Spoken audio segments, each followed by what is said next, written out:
विजयपूर हे एक अतिशय प्रसिद्ध आणि गजबजलेले गाव होते. त्या गावात एक गरीब किसान राहत होता. त्याचे नाव विष्णू होते. त्याच्या पत्नीचे निधन झाले होते. विष्णूला एक अतिशय सुंदर आणि हुशार मुलगी होती. तिचे नाव जानकी. जानकी जितकी रूपाने सुंदर होती तितकीच ती मेहनतीही होती. जानकीला एक लहान भाऊ होता. त्याचे नाव संयम. तो गावातील शाळेत शिकत होता.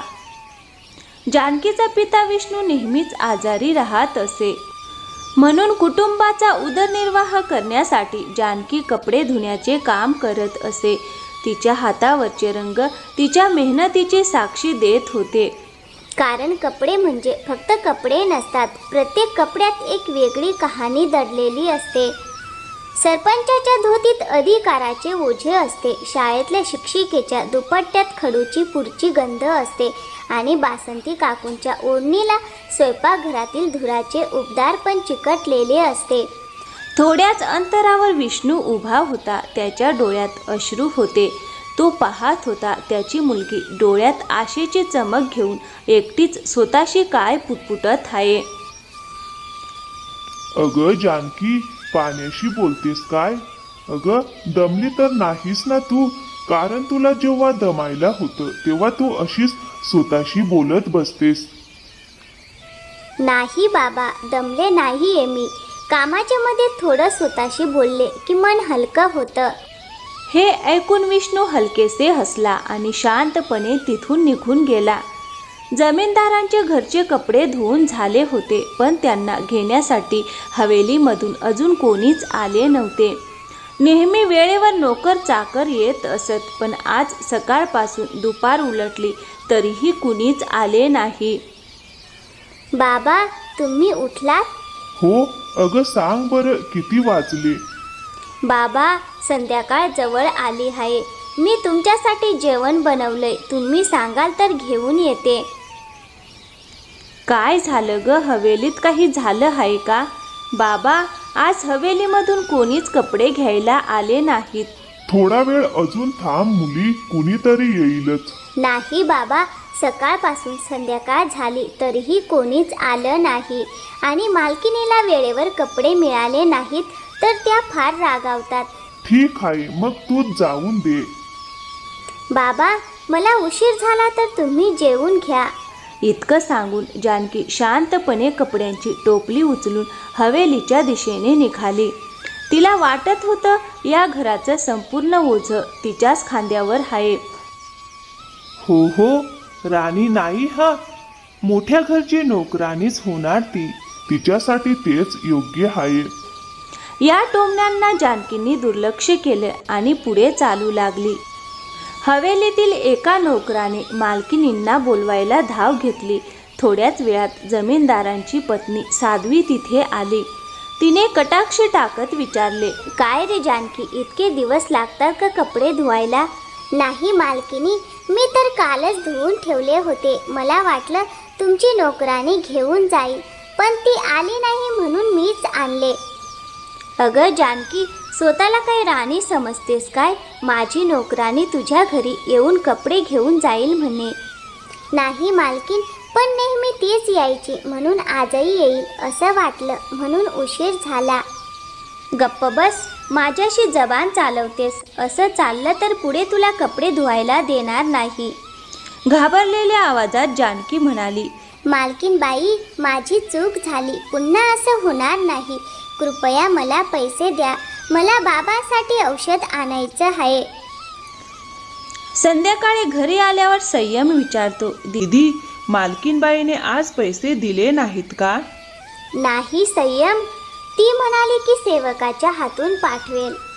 अरे संयम, तुझ्या बहिणीची जिंदगी ही पानासारखी फाटलेली आहे. पण मी रोज नवी कहाणी लिहिते. तुलाही लिहायची आहे, सत्याची, प्रामाणिकपणाची. चल आता जाऊन अभ्यास कर. जर माझ्याकडे पैसे जमले तर तुला नवीन पुस्तक आणून देईल. हे सांगून जानकी शेजारच्या एका म्हाताऱ्या काकींकडे उधार मागायला गेली. काकी, थोडे पैसे उधार द्या ना, बाबांसाठी औषध आणायचे आहे. अगं, आमच्याकडे कुठून वारंवार पैसे येणार? ही तुझी दररोजची सवय झाली आहे. हे ऐकून जानकी निराश झाली आणि निघू लागली. तेवढ्यात काकीचा मुलगा आला आणि तिला काही पैसे देत म्हणाला, हे घे दीदी, बाबांची औषधं येतील याने. खूप खूप आभार भाऊ. तुझे हे उपकार मी कधीही विसरणार नाही. लवकरच पैसे परत करीन. जानकी तिथून निघून गेली. मुलगा आईला म्हणाला, अगं आई, काय होतंय? थोडे पैसे उधार दिले तर कधी तिने परत केले नाहीत का? तू तिची मजबुरी समजून घे ना. अरे मुला, रोज कसे द्यायचे? रोजचीच गोष्ट झाली तिची. इतके बोलून आई घराच्या आत निघून गेली. तिकडे जानकी त्या पैशांनी संयमचे नवीन पुस्तकं आणि बाबांसाठी औषध घेऊन येते. जानकी घरी पोहोचते तर तिचा भाऊ आणि बाबा दोघेही घराबाहेर उभे राहून तिची आतुरतेने वाट पाहत असतात. दीदी, तू काही न सांगता कुठे गेली होतीस? आम्ही तर घाबरलो होतो. तुला काही झालं तर आम्ही कसे राहणार?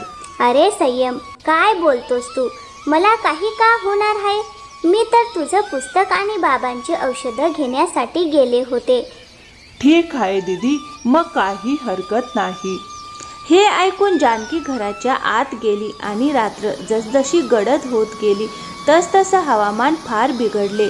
जोरदार वारा सुरू झाला आणि त्यासोबत मुसळधार पाऊसही येऊ लागला. जानकी हे पाहून खूप घाबरली आणि तिने संयमला आत बोलावले. संयम, आत येऊन खेळ. बाहेर हवामान खूप खराब आहे. आणि बाबा, तुम्हीही आत येऊन विश्रांती घ्या. संयम आणि विष्णू दोघेही आत येऊन झोपले. जानकीही आपल्या खोलीत गेली. रात्र अर्ध्यापेक्षा जास्त सरली होती. तेव्हा अचानक दरवाजा बाहेरून आवाज आला. जानकीची झोप मोडली आणि ती घाबरली. इतक्या रात्री कोण येऊ शकतं? जानकीने घरातूनच आवाज दिला. कोण आहे? बाहेरून आवाज आला. मी एक मुसाफिर आहे. मला जोराचा ताप आला आहे. कृपया मला आजची रात्र इथे आसरा मिळेल का? जानकी मनात विचार करू लागली. इतक्या रात्री एखाद्या अनोळखी माणसाला घरात घेणं योग्य आहे का? पण याला इतका ताप आहे. बाहेरच्या थंडीत तर हा मरूनच जाईल. असं म्हणत जानकी दरवाजाकडे गेली. दरवाजा उघडताच तिला बाहेर एक अतिशय म्हातारी बाई बसलेली दिसली आणि ती दचकली. ती बाई अत्यंत वृद्ध आणि अशक्त होती. हे पाहून जानकी घाबरली आणि म्हणाली, आजी, तुम्ही कोण? तुमचं नाव काय? मुली, माझं नाव शांती. मी एक वृद्ध असहाय्य बाई आहे. माझं या जगात कोणीही नाही. आजी, आत या. जानकीने तिला आत बोलावले आणि शांती चारपाईवर बसली. बाबांना इतक्या रात्री उठवणं योग्य आहे का? पण बाबांची प्रकृती बरी नाही. त्यांना खूप प्रयासाने झोप लागली आहे आणि संयमही सकाळी शाळेला जाणार आहे. त्यालाही उठवू शकत नाही. हा विचार करत जानकी शांतपणे बसलेल्या शांतीकडे पाहते. ती पूर्णपणे तुटलेली, हरलेली वाटत होती. आजी, मी तुम्हाला थोडं खायला आणते. तुम्हाला भूक लागली असेल ना? हो मुली, खूप भूक लागली आहे. थोडं काही मिळालं तर उपकार होतील तुझे. जानकी स्वयंपाकघरात जाऊन रात्रीचं उरलेलं थोडं अन्न घेऊन आली. शांती म्हणाली, मुली, तुला माझ्यामुळे अर्ध्या रात्री त्रास झाला त्याबद्दल माफी मागते. पण काय करू? मी कशीबशी माझा जीव वाचून इकडे आले. नाहीतर जंगलात थंडीने मी मरूनच गेले असते. का आजी, तुमचं घर नाही का? मी जास्त काही सांगू शकत नाही मुली, पण तू माझ्यावर एक उपकार करशील का? हो आजी, सांगा ना. माझी तब्येत बरी होईपर्यंत मला इथे राहू दे आणि कृपया माझ्याबद्दल कुणालाही सांगू नकोस.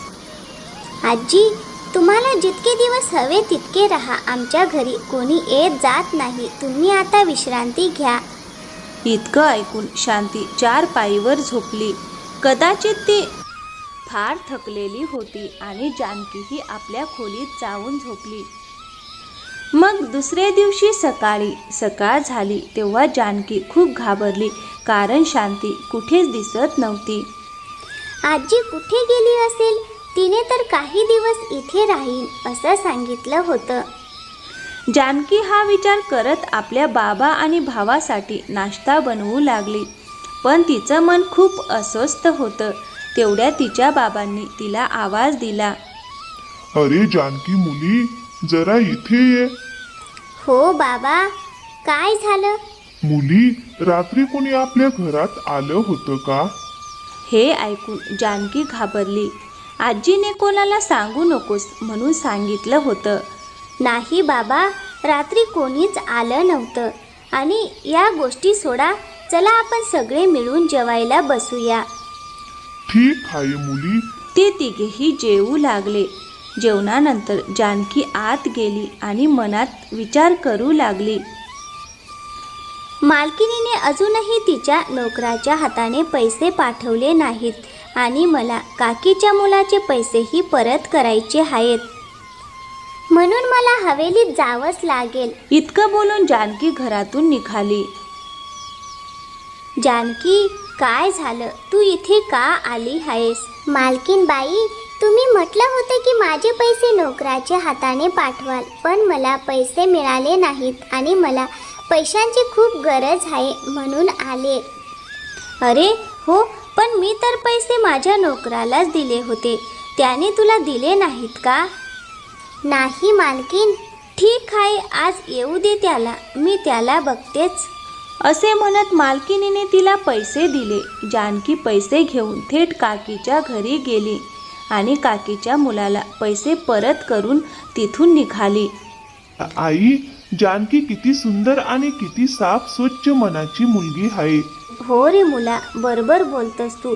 ती या घराचं सगळं काम करते आणि घाटावर जाऊन कपडेही धुते. बघ ना, बिचारीची आज आई जिवंत असती तर तिला इतकं दुःख भोगावं लागलं नसतं. हो, मला आजही आठवतं किती लहानशी होती ही जानकी जेव्हा तिच्या आईचं निधन झालं होतं. बिचारी एवढ्या लहान वयात इतकं काम करते. संध्याकाळी जेव्हा जानकी घरात काम करत होती तेव्हा संयम बाहेरून आला आणि आपल्या बहिणीला म्हणाला. दीदी, आज शाळेत मॅडम फी मागत होती. मला वाटतं उद्या पुन्हा मालकीन बाईकडे जावंच लागेल. कदाचित काही कपड्यांचं किंवा दुसरं काही काम मिळेल, ते बघते. हे सगळं ती मनात विचार करत होती. तेवढ्यात जानकीचे वडील तिला आवाज देतात. जानकी, अरे ओ जानकी मुली, जरा इकडे ये. हो बाबा, येते. काय झालं बाबा? का बोलवलत मला? जानकी, आज तू खूप उदास दिसते आहेस. काय झालं मुली? काही काळजी आहे का? असं काही नाही बाबा. तुम्हालाच माहिती आहे आपली परिस्थिती कशी आहे. अशा परिस्थितीत जर काम मिळालं नाही तर आयुष्य आणखीन कठीण होईल. हो मुली, बरोबर आहे तुझं. आपलं जीवन खूप संकटांनी भरलेलं आहे. शिवाय आता मीही तुझ्याच आधारावर जगत आहे. मी तुझा वडील आहे. मला तुझी काळजी घ्यायला हवी होती, पण देवाने या वयात मला अशी आजारपणं दिली की तुझ्यासाठी मी काहीच करू शकत नाही. हे सगळं पाहून मला खूप वाईट वाटतं मुली. अहो बाबा, तुम्ही असं का बोलताय? तुमची सेवा करणं हेच माझं कर्तव्य आहे. चिंता करू नका बाबा, ही संकट एक दिवस नक्की दूर होतील. तुम्ही आता झोपा. मी उद्या पुन्हा मालकीन बाईकडे जाईन. कदाचित काहीतरी काम मिळेल. दुसऱ्या दिवशी सकाळी जानकी पुन्हा मालकीनबाईच्या घरी जाते. अगं, कशासाठी आली आहेस पुन्हा? पैसे घ्यायला आली आहेस का? मी आधीच दिले ना तुला पैसे. अजून काय पाहिजे? जी मालकीन बाई, तुम्ही आधी दिलेले पैसे मला आठवत आहेत. मी पैसे मागायला आलेले नाही. तुमच्याकडे काही कपडे धुण्याचे काम किंवा मजुरीचं दुसरं काही काम असेल तर द्या. मला पैशांची खूप गरज आहे. या दिवसात कपडे धुण्याचं काम नीट चालत नाही आणि वरून मध्येच पाऊसही पडत असतो. मग मी तुला असंच कामावर लावू का? कपडे धुण्याव्यतिरिक्त तुला दुसरं काहीही येत नाही. चल निघ इथून. माझ्याकडे तुझ्यासाठी कोणतंही काम नाही. मालकीनबाईंचे शब्द ऐकून जानकी खूप दुःखी होते आणि घरी परतते. दीदी, तू इतकी उदास का आहेस? तू तर काम शोधायला गेली होतीस ना, काम मिळालं नाही का तुला? नाही संयम, आजकाल लोक कपडे धुण्यासाठी फार कमी देतात. बरेच श्रीमंत लोकांकडे कपडे धुण्याच्या मशीन असतात, पण मशीनमध्ये कुठून कपडे नीट स्वच्छ धुतले जातात का? हाताच्या मेहनतीची गोष्टच वेगळी असते, पण लोकांना हे कुठे कळतं. संयम तिच्या डोळ्यात भावुकतेने पाहतो. त्याला तिच्या डोळ्यात गरिबीचं दुःख आणि कुटुंबासाठी अधिक काही करू न शकण्याची वेदना स्पष्ट दिसते. दीदी, तू हे सगळं सोड, आपण काही ना काही नक्कीच करू. आता मीही तुझ्यासोबत काम करेन, तू काळजी नको करू. आपण दोघं मिळून घर सांभाळू. नाही संयम, तुझं हे शिकण्याचं वय आहे. तू नीट अभ्यास कर, काहीतरी बन. माझी हीच मनोकामना आहे. तुला या गोष्टींची चिंता करण्याची गरज नाही. तुझी दीदी सर्व सांभाळेल. जा, स्वयंपाकघरात जेवण ठेवलं आहे. शाळेतून आल्यापासून तू काहीही खाल्लं नाहीस. संयम शांतपणे तिथून निघून जातो. जानकीची चिंता वाढतच राहते. भाऊची फी, घर खर्च, काम नाही. तिचे मन अधिकच अस्वस्थ होते. तेवढ्यात बाहेर मोठा आवाज होतो. लाकडांचा गठ्ठा खाली पडतो.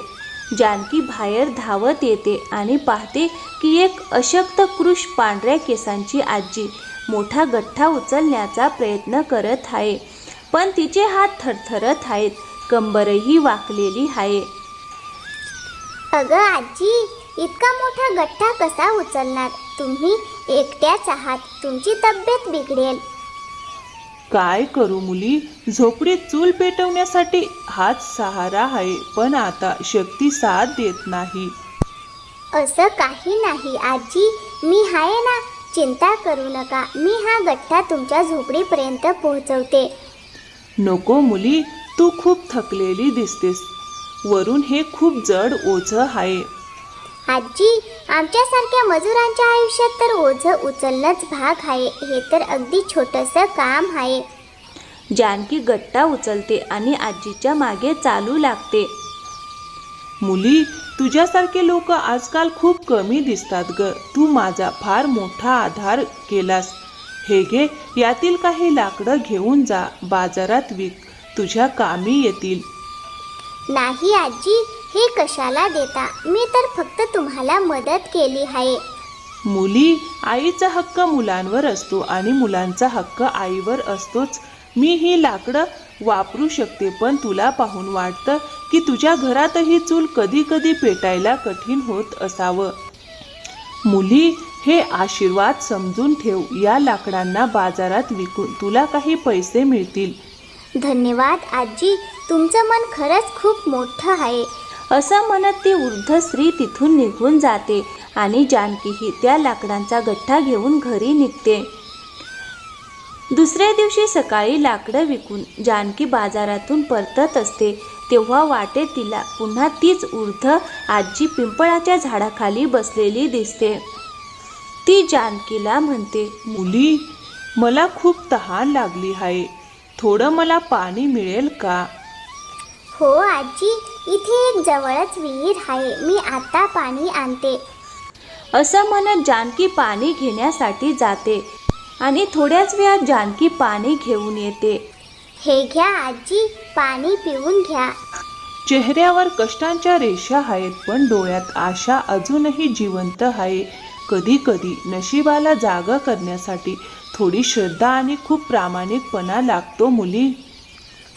पण आजी, मी तर नेहमीच मेहनत केली, तरीही. असं म्हणू नकोस मुली, मला माहिती आहे तू खूप मेहनती आणि खूप दयाळू आहेस. घे मुली, हा मातीचा घडा घे. तू घराच्या अंगणात पिंपळाच्या सावलीजवळ ठेव. आणि हा साधा घडा समजू नकोस, यात मी माझ्या साधनेचा आशीर्वाद भरलाय. तू माझी खूप मदत केलीस, त्याचं हे फळ आहे. असं म्हणत शांतीबाई तो घडा जानकीच्या हातात देते आणि तिथून निघून जातात. जानकी तो घडा घेऊन घरी जाते आणि आजीने सांगितल्याप्रमाणेच तो घडा ती ठरलेल्या जागी ठेवते. दुसऱ्या दिवशी जेव्हा जानकी त्या घड्याकडे पाहते तेव्हा आश्चर्याने थक्क होते, कारण तो घडा सोन्याने भरलेला असतो. अरे देवा, हा घडा तर काल रिकामा होता आणि आज सोन्याने भरला आहे. घड्याकडे पाहताच जानकीच्या डोळ्यात चमक येते आणि तिला लगेच त्या आजीचा चेहरा आठवतो. तिने तो घडा जणू एखाद्या अनमोल वस्तूप्रमाणे अलगद उचलला. मला वाटतं हे नक्कीच आजींच्या आशीर्वादाचं फळ आहे. असं म्हणत जानकी तो घडा हातात घेऊन धावतच बाबांच्या खोलीत जाते. बाबा बाबा, बघा हे. बाबा चकित होत विचारतात, अगं, हे कुठून आलं? बाबा, ही काल जंगलात भेटलेल्या आजींची देणगी आहे. त्यांनी सांगितलं होतं की हे आपल्या दुःखांवर उतारा ठरेल. दीदी, हे तर खूप सगळं सोनं आहे ना? संयम आनंदाने म्हणतो. हो रे संयम. दीदी, आता मी रोज शाळेत जाऊ शकेन आणि माझी फीही वेळेवर भरली जाईल. हो भाऊ, आता तू रोज शाळेत जाशील आणि बाबांचाही आजार बरा होईल. सोनं मिळाल्याने तिघही आनंदून जातात. घरात पुन्हा सुख समाधान येतं. बाबांचा इलाज होतो. भाऊ शाळेत जाऊ लागतो आणि त्यांचं संपूर्ण आयुष्य बदलून जातं. काही दिवसांनी जानकी पुन्हा पिंपळाच्या झाडाजवळ जाते, पण ती आजी तिथे नसते. जानकी मनोमन म्हणते, आजी, तुम्ही आमचं आयुष्यच बदलून टाकलं. कदाचित तुम्ही कुठेतरी निघून गेलात, पण तुमचा आशीर्वाद मात्र कायम आमच्या सोबत राहील. तर मित्रांनो, कशी वाटली आजची कथा? आवडली असेल तर व्हिडिओला एक लाईक करा आणि हो, चॅनलवर नवीन असाल तर प्लीज चॅनलला सबस्क्राईब नक्की करा. थँक्यू, धन्यवाद.